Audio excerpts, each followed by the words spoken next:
Hey everyone, hope you're all doing okay and quarantining yourself and not going too crazy. My name's Haley, and this is my challenging personalities scenario video presentation for William Wood's class EDU 526. And for this assignment, I decided to use the must win challenging personality, or CP, is what we're going to abbreviate that as. That scenario from Appendix 6, pages 73 through 75. And I chose this scenario because, unfortunately, I really think it occurs more often than not in the athletic world today and just the world that we live in. Everybody wants to win, they always want something. So, um, really, the premise of this challenging personality is basically an upset parent and learning how to deal with that moving forward.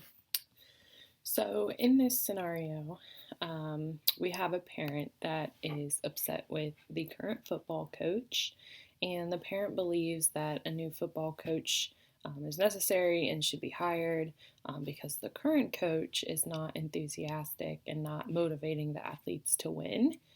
And this ultimately transfers or translates to the fact that the football team's not winning the number of games that the parent believes they should be winning, so that his son can receive that Division One athletic scholarship. And that's really the root of the problem.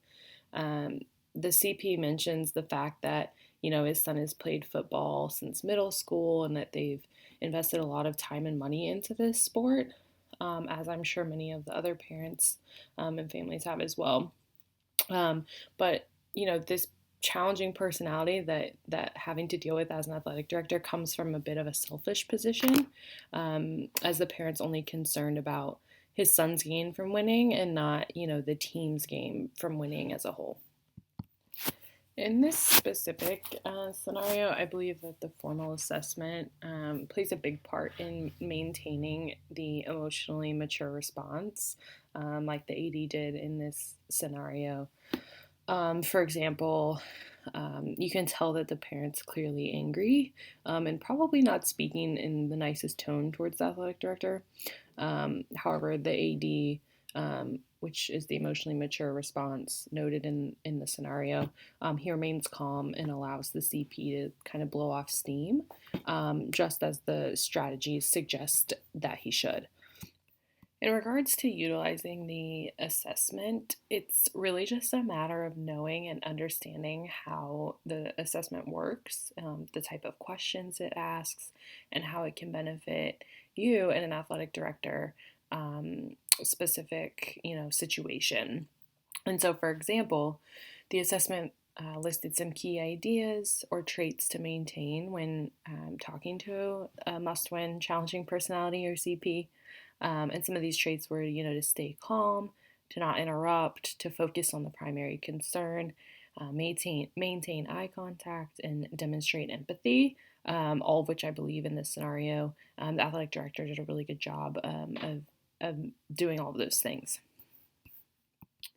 What's important to note here is that really the key element is to speak from a base of facts and accurate data, just like the assessment says that one should.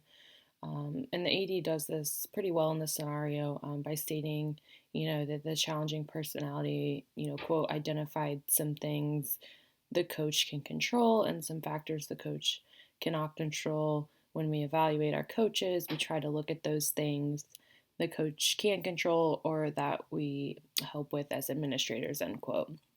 So he does a really good job of just letting the CP know that, I'm using what you said and these are just the facts. We're not basing any sort of response off of your specific feelings in this moment.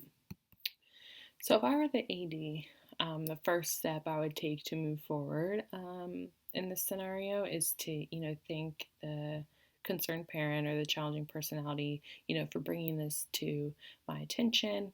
I would let him know that I plan to discuss his concerns with the principal using the facts and knowledge that he presented.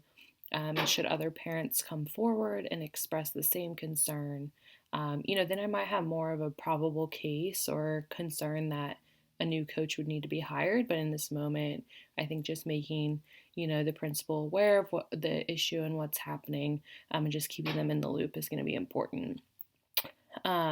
Because right now I just have a concerned parent that's angry and voicing his upset opinion in a specific moment.